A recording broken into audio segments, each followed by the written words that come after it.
예, 오늘은 말씀과 삶이라는 제목으로 함께 설교를 나누도록 하겠습니다.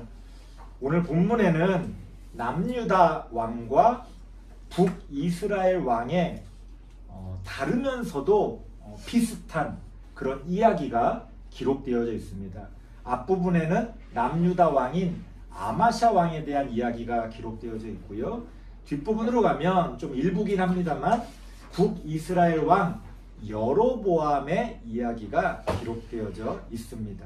오늘은 이 두 왕의 이야기를 함께 좀 차례대로 살펴보면서 이런 이야기 가운데서 우리가 어떤 의미를 찾고 또 교훈을 얻을 수 있을지 한번 생각해 보려고 합니다.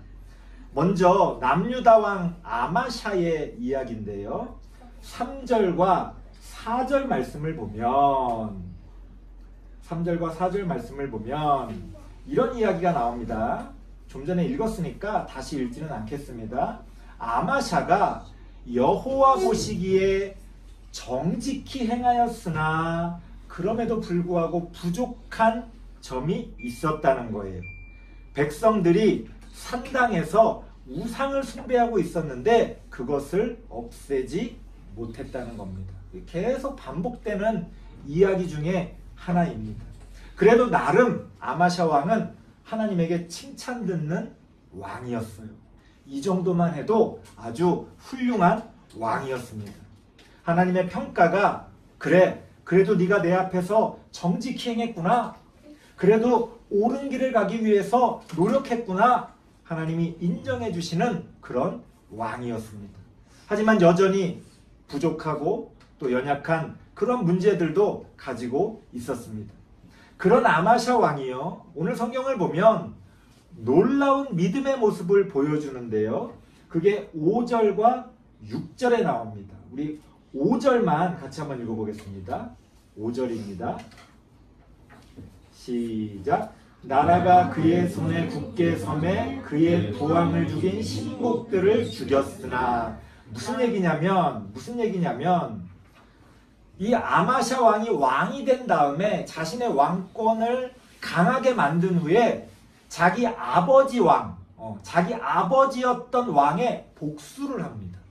굉장히 흥미진진한 이야기인데요. 왜냐하면 자기 아버지가 억울하게 자신의 신하들에 의해서 쿠데타가 이루어지고 거기서 억울한 죽음을 당했기 때문이에요. 그게 열왕기하 12장 20절에 나옵니다. 한번 앞에 가서 읽어볼게요. 열왕기하 12장 20절.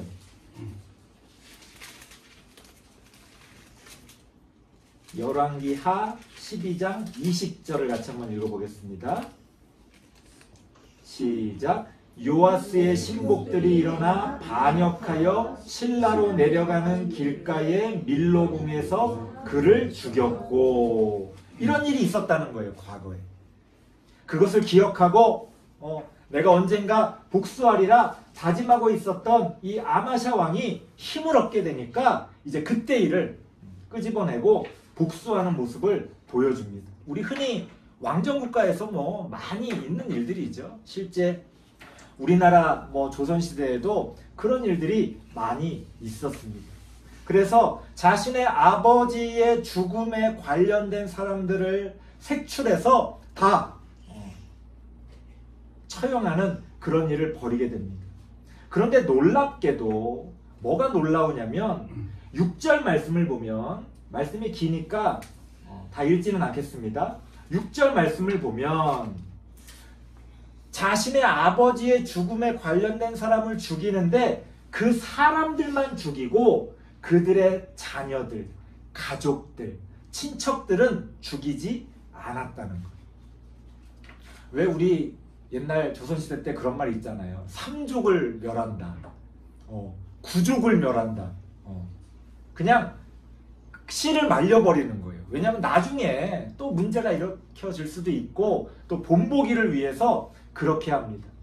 이 당시 고대 근동 지방에서도요.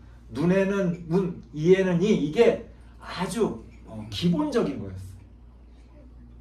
거기다가 아버지의 죄를 그 자녀나 가족들에게 묻는 것도 아주 널리 퍼져 있는 그러한 관습이었습니다. 그러니까 자식들을 죽이고 가족들을 죽이고 3족을 멸하고 9족을 멸해도 아무도 뭐라고 하지 않을 그런 상황이었어요. 오랫동안 복수심에 불타 있었잖아요. 얼마나 다 죽이고 싶었을까요? 하지만 아마샤는 그렇게 하지 않았다는 거예요. 왜요? 뭐 때문에? 6절 말씀 보니까 모세의 율법책에 기록된 대로 그렇게 하지 않았다는 거예요. 그 모세의 율법책에 뭐라고 기록되어져 있느냐? 오늘 본문에도 나오는데요. 성경을 한번 찾아볼게요. 신명기 24장 16절. 신명기 24장 16절. 또 이럴 때 한번 찾아봐야 말씀이 또 이렇게 연결이 되는구나, 우리가 이렇게 좀 알 수가 있습니다. 구약성경 299페이지쯤 됩니다. 299페이지 신명기 24장 16절.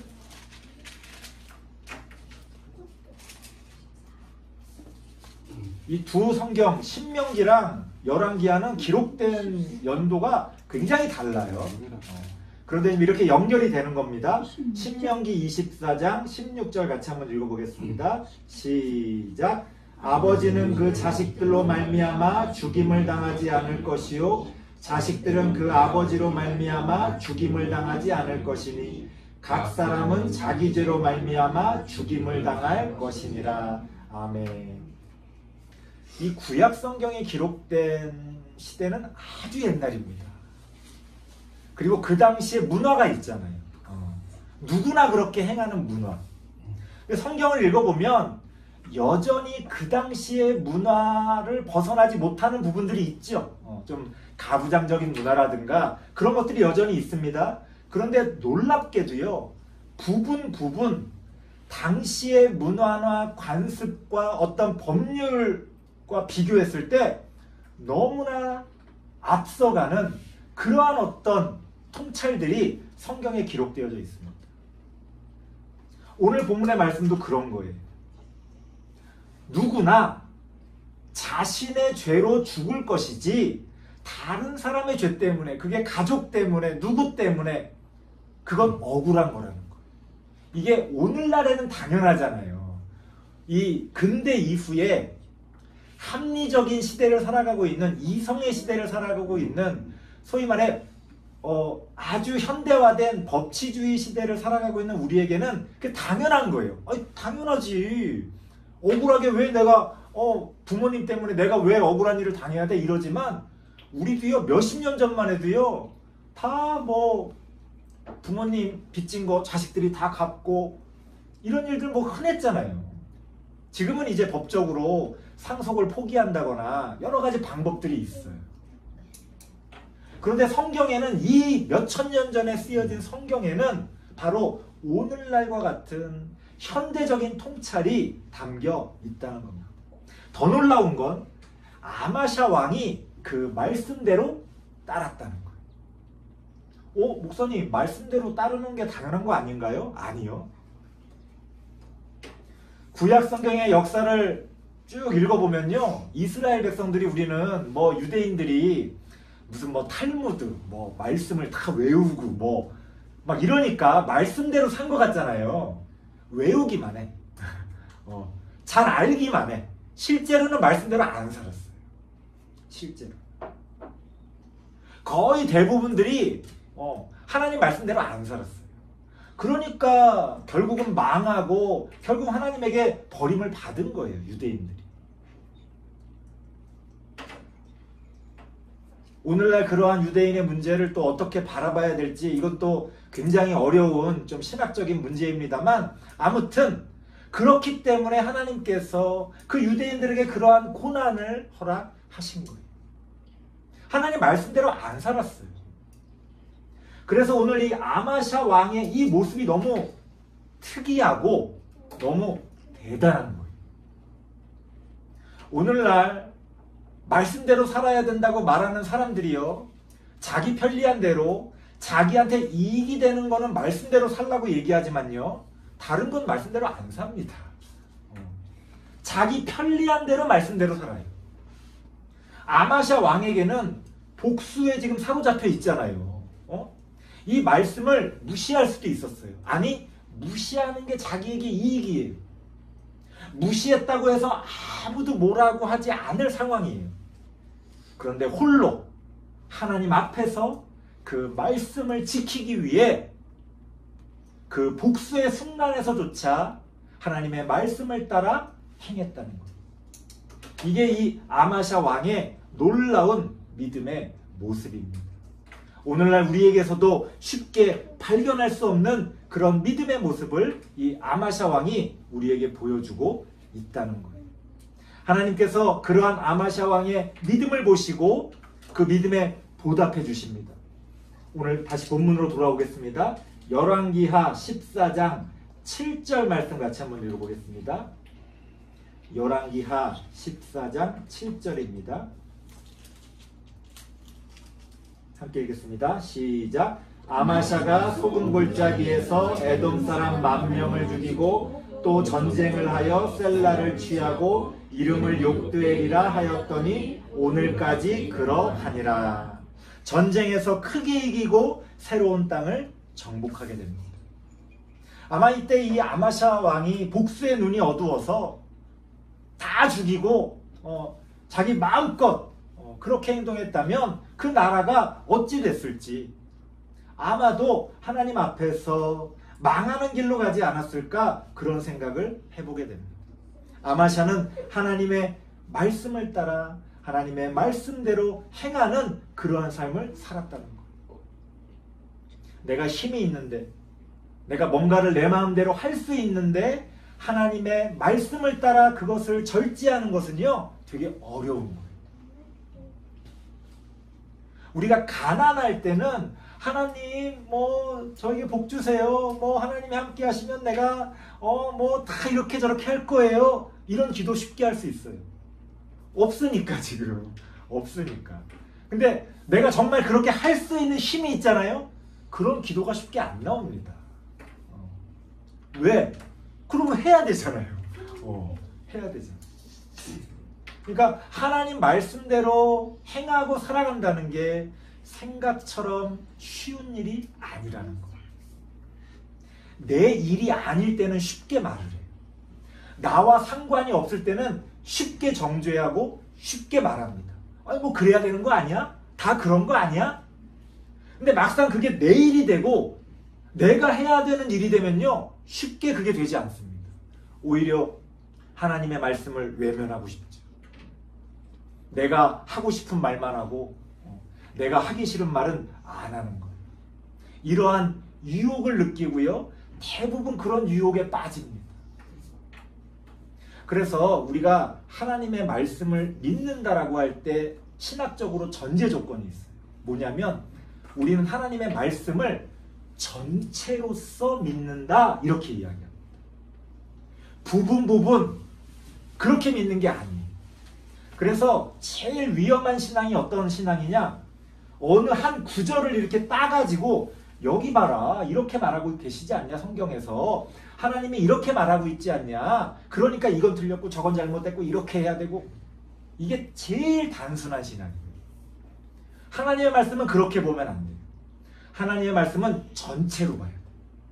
하나님이 이 성경 전체를 통해 우리에게 무엇을 말씀하시는가, 하나님이 이 성경 전체를 통해 결국 우리가 어떤 삶을 살기를 바라시는가, 이렇게 봐야지 부분 떼면요 그건 오해가 되고 잘못하면 속이는 일이 될 수가 있어요. 우리의 말도 마찬가지잖아요.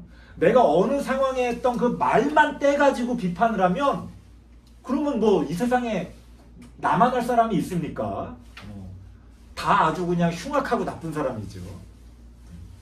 전체로서 성경의 그 전체의 하나님의 말씀으로서 우리는 받아들이고 그 하나님의 말씀대로 행할 수가 있어야 한다는 거예요. 아무튼 아마샤 왕은요 하나님의 말씀대로 살기 위해 노력했던 사람이었어요. 어떻게 할 수 있느냐? 자신의 이익과 완전히 반대되는 말씀을 기억하고 그 말씀대로 행하기 위해 노력했다는 거예요. 그것이 나중에 나에게 불이익이 있을지라도, 그것이 나의 이익에 반대되더라도 하나님의 말씀을 따라 살고자 했다는 것이 이 아마샤 왕의 놀라운 믿음의 모습입니다. 다음은 북이스라엘의 여로보암 왕 이야기입니다. 23절과 24절인데요. 24절 말씀만 한번 같이 읽어보죠. 24절입니다. 시작. 여호와 보시기에 악을 행하여 이스라엘에게 범죄하게 한 느밧의 아들 여로보암의 모든 죄에서 떠나지 아니하였더라. 이 느밧의 아들 여로보암의 죄, 이 같은 여로보암, 이름은 똑같은 여로보암인데 여기서 말하는 느밧의 아들 여로보암은 초대 여로보암 왕이고, 오늘 본문에 나오는 23절에 나오는 여로보암은, 그래서 거기 여러분 그 성경의 소제목 달린 거 보면 여로보암 2세라고 돼 있죠. 같은 이름이지만 다른 인물입니다. 우리가 성경을 볼 때 이런 것 때문에 이제 막 헷갈리기 시작하는데요. 자, 느밧의 아들 여로보암의 죄가 뭐예요? 금송아지. 그 북이스라엘이, 백성들이 그 북이스라엘을 처음 시작했을 때 남쪽에 있는 예루살렘으로 못 가게 하려고 베델과 단에 금송아지 세웠다고 그랬잖아요. 거기서 벗어나질 못했어요. 아마도 그뿐이 아니었던 모양이에요. 성경의 판단은 어떻습니까? 여로보암 왕이 여호와 보시기에 악을 행했다, 이렇게 나옵니다. 남유다의 아마샤 왕과는 달리 이 북이스라엘의 여로보암 왕은 이런저런 부족한 점이 많았던 사람이었어요. 아마도 하나님 보시기에 악한 그러한 사람이었던 것 같습니다. 그런데 또 놀랍게도 이런 여로보암 왕과 하나님이 함께 하시는 모습이 나타나요. 25절 말씀 읽어보겠습니다. 25절 시작. 이스라엘의 하나님 여호와께서 그의 종 가드헤벨 아미떼의 아들 선지자 요나를 통하여 하신 말씀과 같이 여로보암이 이스라엘 영토를 회복하되 하맛 어귀에서부터 아라바 바다까지 하였으니. 선지자 요나, 어디서 많이 들어봤는데, 물고기 뱃속 들어갔던 그 요나 아닙니다. 딴 사람입니다. 그래서 우리가 성경을 공부를 제대로 안 하고 성경만 많이 보시는 분들은요, 막 이런 거 보면서 혼자 은혜 받아. 물고기 뱃속에 그 요나가 여기 또 나오네 이러면서 막 혼자 막 은혜 받아요. 이렇게 은혜 받으면 이건 하나님이 주시는 은혜인지 어디서 오는 은혜인지 모르겠어요. 그 요나 아닙니다. 요나라는 이름이 당시에도 흔했어요. 그래서 동명이인이에요. 전혀 다른 사람입니다. 이 선지자 요나를 통해서 하나님이 이 여로보암 왕에게 하나님의 말씀을 주셨는데, 그로 인해서 이 여로보암 왕이 이스라엘 영토를 회복하고 굉장히 잘 나갔다는 거예요. 아니, 악한 왕인데 성경에서 여호와 보시기에 악을 행했다고 평가받은 왕인데, 금송아지 우상을 없애지 않았던 그런 왕인데, 하나님이 선지자를 통해 하나님의 말씀을 주시고 그 여로보암 왕이 하나님의 말씀과 같이 자신의 삶을, 자신의 행동을 행했다는 거예요. 이게 굉장히 놀라운 일입니다. 하나님 여호와께서 이렇게 저렇게 하신 말씀과 같이 이 여로보암 왕이 행했다는 거예요. 여로보암 왕에게 믿음이 있었는지 없었는지, 있었다면 그의 믿음이 어떤 믿음이었는지 우리는 알 수가 없습니다. 중요한 건 뭐냐? 그가 하나님의 말씀과 같이 행했다는 사실이에요. 그 결론이 어떤지 27절에 나옵니다. 27절 같이 읽어보겠습니다. 시작. 여호와께서 또 이스라엘의 이름을 천하에서 없이 하겠다고도 아니하셨으므로 요아스의 아들 여로보암의 손으로 구원하심이었더라. 부족한 암이었어요. 심지어 여호와 보시기에 악을 행한다고 평가받던 그런 평가가 좋지 않은 왕이었어요. 그런데 놀랍게도 하나님이 그를 통해 이스라엘을 구원하셨다는 거예요. 그의 삶이 하나님의 말씀과 같이 행해지는 삶이었다는 거예요. 참 어려운 문제죠. 그렇다면 이 여로보암 왕은 믿음이 있는 사람이냐, 믿음이 없는 사람이냐, 하나님의 사람이냐, 하나님의 사람이 아니냐, 이런 고민에 빠지게 됩니다. 자, 이 두 왕의 이야기를 통해서 우리는요, 도대체 믿음이라는 게 무엇인지에 대해서 생각해 보게 됩니다. 믿음이 뭡니까?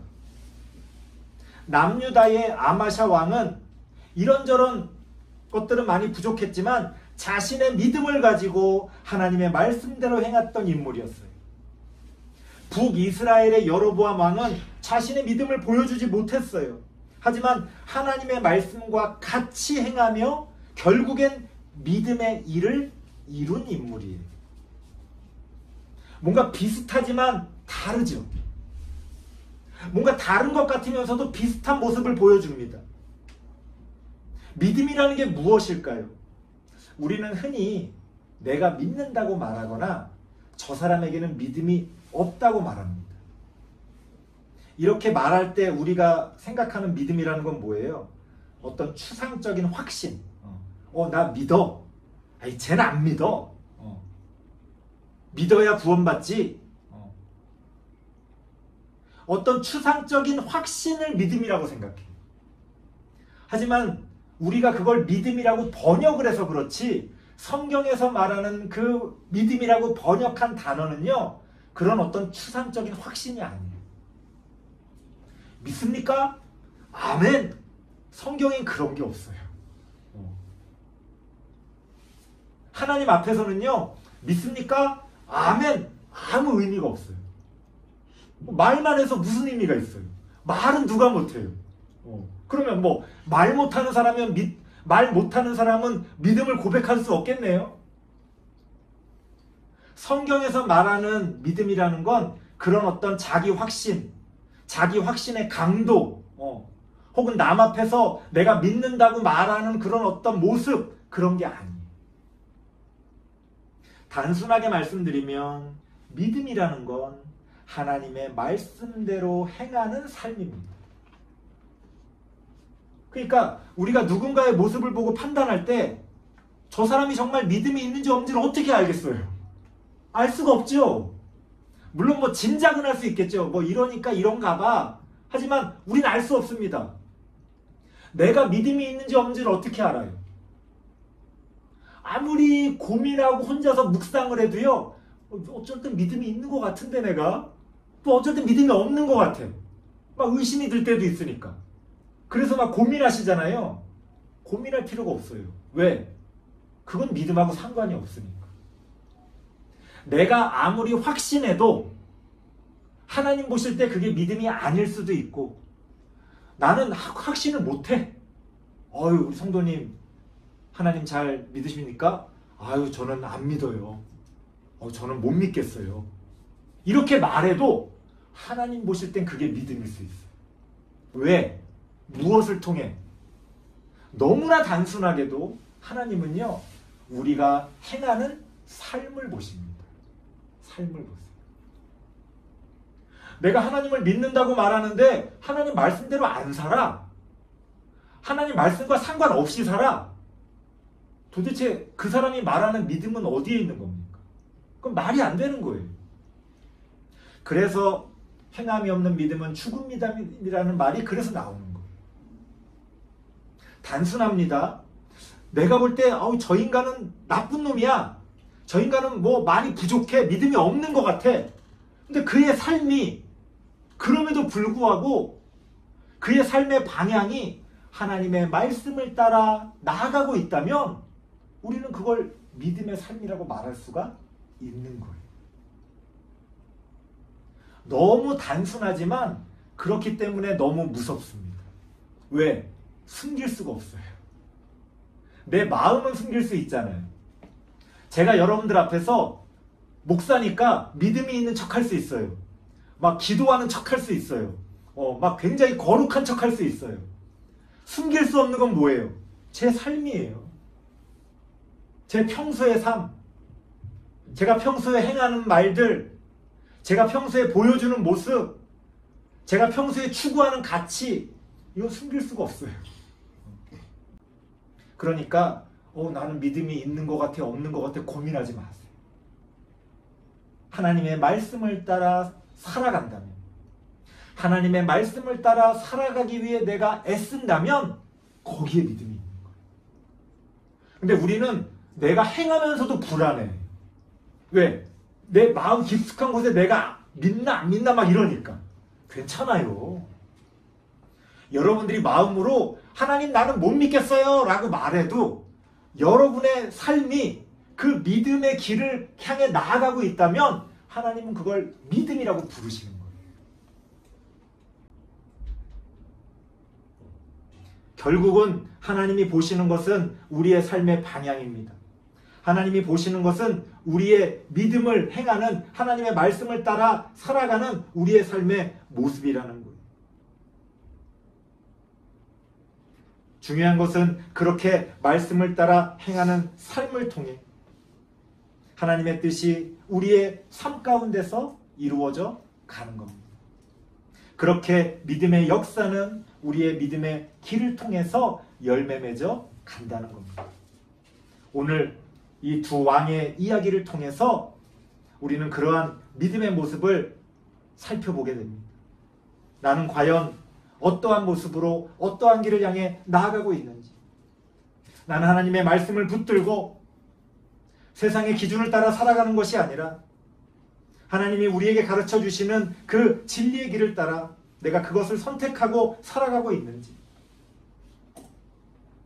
때로는 내가 부족하고 때로는 내가 나쁜 길에 빠졌을지라도 여전히 하나님의 말씀과 같이 그 믿음 안에서 행하고 있는지, 그런 우리의 삶의 모습을 돌아보며 하나님과 더불어 믿음의 길을 걸어가는 우리 모든 성도님들 되시기를 바랍니다. 기도하겠습니다. 하나님 감사합니다. 우리에게는 믿음이 있습니까? 우리의 믿음은 어디에 있습니까? 바로 우리가 걸어가는 그 발걸음 가운데 우리의 믿음이 있지 않습니까? 하나님 그렇게 우리의 믿음을 보시고 우리와 함께하여 주옵소서. 그렇게 하나님과 동행하며 걸어가는 우리들의 믿음의 길이 트여질 수 있도록 하나님 우리와 함께하여 주옵소서. 예수님의 이름으로 기도드리옵나이다. 아멘.